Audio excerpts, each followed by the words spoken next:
À l'origine, Twitter avait des besoins assez simples d'être capable de filtrer le mauvais contenu, donc le contenu abusif, le contenu pornographique. Il y avait un mélange de classifier les images, classifier le texte, pour être capable de filtrer ce contenu et pas le faire apparaître sur la plateforme de façon évidente.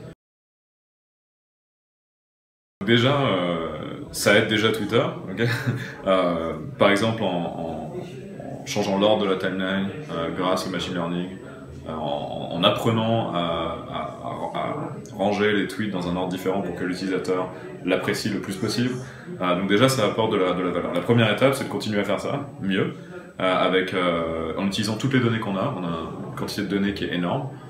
Comment est-ce que les utilisateurs se comportent sur la plateforme, à quelle heure de la journée par exemple ils sont intéressés par quel type de contenu.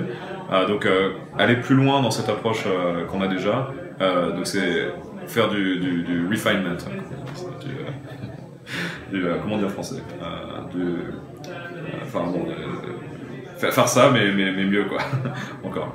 Et maintenant de façon un peu plus ambitieuse dans les mois et années qui viennent, le but ce serait d'avoir quelque chose beaucoup plus automatisé où l'utilisateur n'a pas à se construire un réseau de gens qui suivent, mais automatiquement il pourrait avoir accès au contenu qui l'intéresse basé sur ce qu'on sait de lui et son comportement.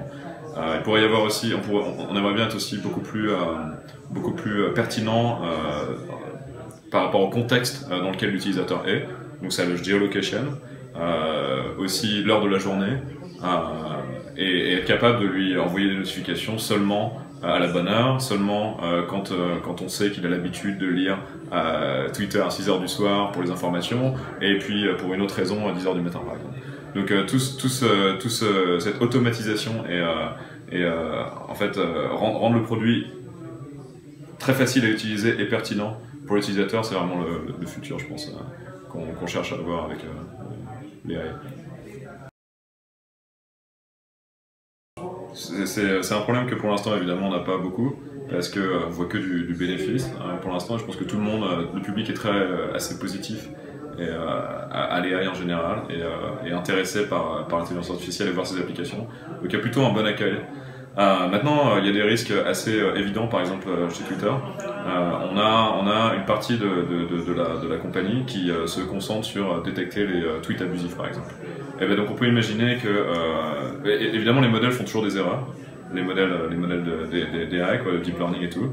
Donc ça, c'est un premier problème. Le deuxième problème, c'est que ces modèles sont difficiles à introspect, comme on dit en anglais, donc à comprendre. C'est-à-dire que c'est vraiment une boîte noire qui génère un score, mais on ne sait pas vraiment pourquoi et comment. Donc il y a beaucoup de recherches qui est faite là-dessus, mais pour l'instant on ne sait pas.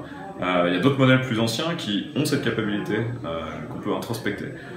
Donc il y a des questions là-dessus aussi de pourquoi est-ce que le modèle a fait ça. Est-ce qu'un modèle peut être raciste, quoi, par exemple, parce que pour une certaine raison. Donc pour revenir sur toute cette espèce de résoudre les comportements abusifs sur Twitter, si jamais on fait une erreur et qu'on classifie un tweet ou un utilisateur comme étant abusif alors qu'il ne l'est pas, parce que le modèle n'est pas assez sophistiqué, ou parce qu'il a mal appris, ou etc.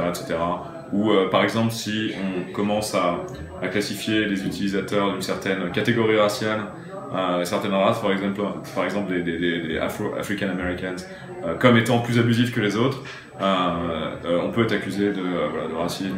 Donc il y a des problèmes qui peuvent déjà exister parce que ces modèles sont déjà en production, ils existent, et il y a déjà des actions qui sont prises automatiquement en suivant les résultats de ces modèles. Mais on fait très attention, et pour l'instant on met toujours un humain dans la boucle pour être sûr de ne pas faire trop d'erreurs.